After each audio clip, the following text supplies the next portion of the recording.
Many foreigners think buying property in Mexico is cheap. But the price you see online is not the price you actually pay. Today, I will show you the real numbers. And some of these costs surprise almost everyone. Let's start with an example. Imagine you find a condo in Playa del Carmen for $300,000.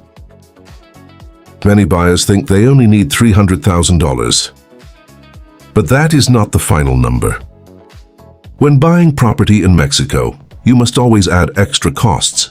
Closing costs in Mexico usually ranged up between 5 and 8%. If the property costs $300,000, closing costs may be between $15,000 and $24,000. These costs include acquisition tax, notary fees, legal documentation. In Mexico, the notary plays a major legal role. They verify the transaction and officially register the property. If you buy near the beach, foreigners use a bank trust called a fideicomiso.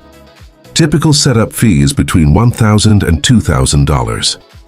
The annual bank fee is about $500 to $700 per year. Now let's talk about HOA fees.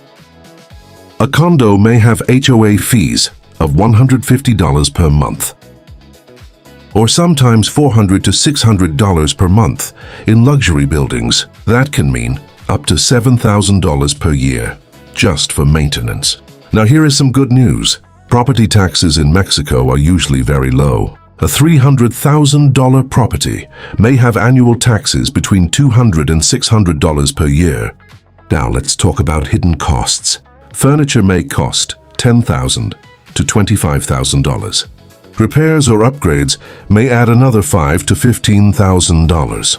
Utilities, setup, and insurance also increase your real budget. Let's calculate the real price. Property price, $300,000. Closing costs, $20,000. Fideicomiso setup, $1,500. Furniture, $15,000. Initial expenses, $5,000. The real starting cost is closer to $300,000, not $300,000. Buying property in Mexico can be a great decision, but smart buyers planned the full budget. Write the city you are considering in the comments. On this channel, I explain Mexico property for foreigners. Simple, honest,